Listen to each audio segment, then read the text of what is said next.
جب بھی کوئی زائر امام حسین کی زیارت کا ارادہ کرتا ہے، ابھی زیارت حسین کے لیے گیا نہیں، کنشاسا میں بیٹھ کے محض ارادہ کر رہا ہے کہ جناب والا اس سال ہم بھی عرفہ پہ یا 15 شعبان پہ یا 40 پہ امام حسین کی خدمت میں حاضر ہونا چاہتے ہیں۔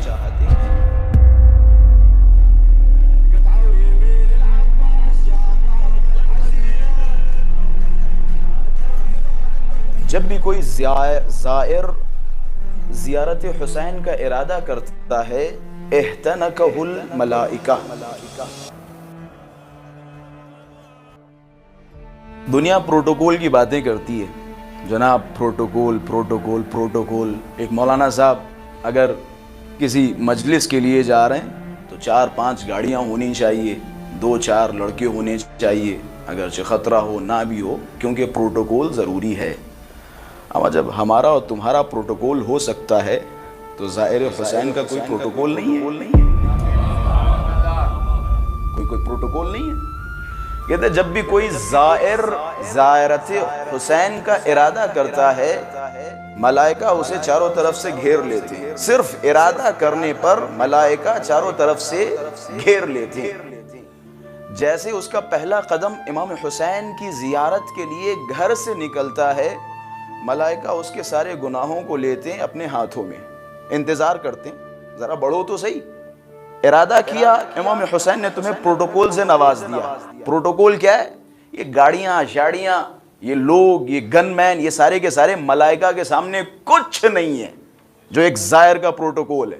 پروٹوکول یہ ہے کہ ملائکہ چاروں طرف سے زائر کو گھیرے ہوئے ہیں، ایک قدم نکالا سارے گناہوں کو ملائکہ نے ہاتھوں میں لے لیا۔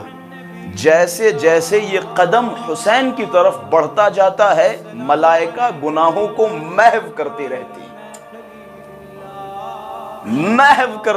ہیں۔ کہتے پھر جب یہ زائر پورے پروٹوکول کے ساتھ حائر کے پاس پہنچتا ہے، ذریح ابا عبداللہ الحسین کے پاس پہنچتا ہے۔ رسول گرامی معراج پہ گئے تھے۔ معراج کی سب سے آخری اسٹیج کیا تھی؟ معراج سننے والے افراد تشریف فرمائے، آخری اسٹیج کیا تھی؟ سب سے بڑا امتیاز کیا تھا؟ ایک ایسا مقام، ایک ایسا مکان کہ جہاں بقول ہمارے ذاکری والے الفاظ میں ایک پردے کا فاصلہ تھا یا ایک کمان کا فاصلہ تھا، اپنے رب سے سرگوشیاں کر رہے ہیں، نجوہ کر رہے ہیں۔ نجوہ کا معنی ہوتا ہے خفیہ باتیں کرنا، راز و نیاز کرنا۔ جس طریقے سے آپ نے دیکھا میاں بیوی بیٹھ کے راز ایک دوسرے کو بتاتے ہیں، راز کی باتیں کرتے ہیں، اسے کہا جاتا ہے نجوہ۔ یہ رسول گرامی کی معراج کا سب سے بڑا امتیاز تھا کہ ایک ایسے مقام پہ پہنچے کہ جہاں اپنے رب سے نجوہ کرنے لگے۔ قربان جاؤں ابا عبداللہ الحسین کی ذات پر۔ کہتے زائر گھر سے نکلا، حسین نے پروٹوکول دے دیا، جاؤ یہ پروٹوکول تمہارے ساتھ۔ زائر حائر کے پاس پہنچتا ہے، جب اس کی نظر امام حسین کی شش گوشہ قبر پہ پڑتی ہے، کہتے اب اس کا مقام اتنا بلند ہو جاتا ہے کہ یہ اپنے رب سے نجوہ کرنے لگتا ہے۔ اس سے بڑی فضیلت جناب کوئی بیان نہیں کر سکتا۔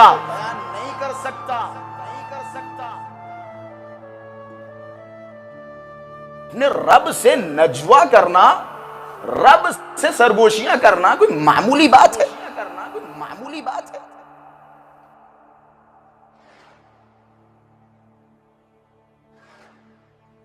اب اگر کوئی انسان کہے کہ جناب والا ہم کربلا جا رہے ہیں رب کی زیارت کے لیے، تو جملہ معیوب نہیں ہے، اپنے رب سے نجوہ کرنے جا رہے ہیں۔ اور حدیث ہے جو چاہتا ہے کہ اپنے رب سے ملاقات کرے تو ملاقات کی جگہ کہاں ہے؟ قبر ابا عبداللہ الحسین۔ آؤ اپنے رب سے ملاقات کرو۔ اللہ سے سرگوشیاں کرنا، جناب موسیٰ کی سب سے بڑی فضیلت کیا تھی؟ میرا موضوع ہے انبیاء اور اہل بیت، انشاءاللہ آج سے یہ موضوع شروع ہونے والا ہے۔ جناب موسیٰ کی سب سے بڑی فضیلت کیا تھی؟ جناب موسیٰ کا ایک لقب کیا ہے؟ موسیٰ کلیم اللہ. موسیٰ اپنے رب سے باتیں کیا کرتے تھے. میں کہوں گا یا نبی اللہ آپ کی سب سے بڑی یہ فضیلت ہے. حسین نے دے دی شیعوں کو, دے دی. آؤ رب سے باتیں کرو آ کے, اپنے رب سے سرگوشیاں کرو آ کے ابا عبداللہ الحسین کی قبر پہ. میں نے ایک لفظ استعمال کیا تھا محو. ملائکہ گناہوں کو ہاتھوں میں لیتے, جیسا جیسا قدم حسین کی طرف بڑھتا جاتا ہے ملائکہ گناہوں کو محو کرتے رہتے. دو چار لفظ بخشش کے معنی میں استعمال ہوتے ہیں. ایک لفظ ہے غفرہ. غفرہ, اللہ غفرہ کے ذریعے بہت سارے لوگوں کو معاف کرتا ہے. غفر اللہ لہ الذنوب, اللہ غفرہ کے ذریعے معاف کرتا ہے. ایک اور لفظ ہے جو اس روایت میں, اور بھی کچھ روایتیں ہیں جو امام حسین سے ریلیٹڈ ہیں, ان میں استعمال ہوا ہے. حبط اللہ, ایک ہے غفرہ اور ایک ہے حبط. دونوں میں فرق کیا ہے؟ ایک ہے غفرہ جس کے ذریعے اللہ معاف کرتا ہے, جگہ جگہ لفظ غفرہ استعمال ہوتا ہے. غفر اللہ لہ الذنوب, استغفار, پروردگارہ مجھے معاف کر دے. لفظ غفرہ کے ساتھ اللہ معاف کر دے, جا اللہ نے معاف کر دیا, غفرہ معاف کر دیا. ایک ہے لفظ حبطہ. ان دونوں میں فرق کیا ہے؟ اس روایت میں لفظ استعمال غفرہ نہیں بلکہ حبطہ ہوا ہے. حبط اللہ لہ الذنوب, اللہ ان کے گناہوں کو حبط کر دیتا ہے.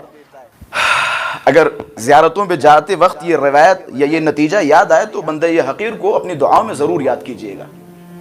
میں ایک مثال دوں گا تاکہ بچوں تک یہ باتیں پہنچ جائیں. آپ ایک لکڑی لیجئے, اس لکڑی میں کیلوں کو ٹھوک دیجئے. کیل دیکھیے آپ نے, کیل ٹھوکیے. یہ لکڑی ہو گئی آپ کا جسم, آپ کا وجود. یہ کیلیں ہو گئی ماشاءاللہ سے جو ہم گناہ انجام دیتے رہتے ہیں. یہ کیلیں ہو گئی ہمارے گناہ. لفظ غفرہ اور حبطہ کا فرق بیان کر رہا ہوں. لکڑی میں کیلیں ٹھوکیے, پھر میں کہوں جناب والا یہ جو کیلیں آپ نے لکڑی میں ٹھوکی ہیں ان کیلوں کو نکال لیجئے. کیلیں نکل گئی. یہ ہوا غفرہ, یہ ہوا غفرہ. تھوڑا سا ساتھ دے, مسکراہٹوں کے ذریعے ساتھ دے تاکہ میں یہ سمجھوں کہ بات پہنچ رہی ہے. ایک لکڑی لیجئے, اس میں کیلیں ٹھوکیے. میں کہوں جناب والا یہ کیلیں نکال دیجئے. کیلیں نکل گئی. یہ ہو گیا غفرہ.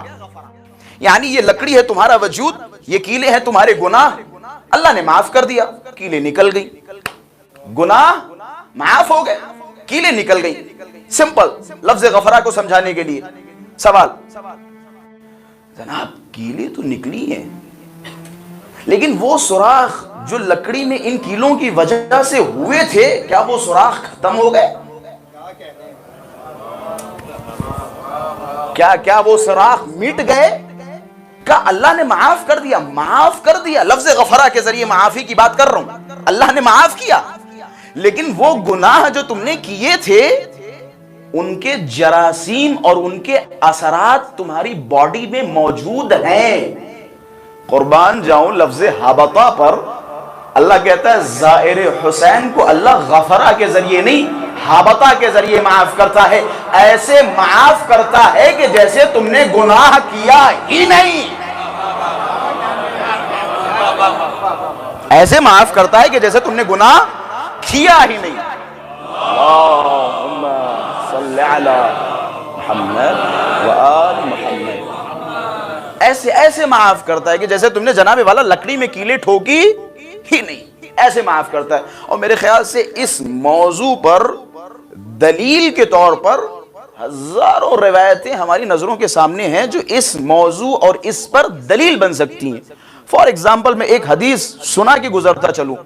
چھٹے امام نے فرمایا جب کوئی انسان زیارت ابا عبداللہ الحسین کے لیے جاتا ہے واپس آتا ہے تو اللہ اسے ایسا پاک و پاکیزہ بنا دیتا ہے کہ جیسے ماں کے شکم سے پیدا ہوا ہو.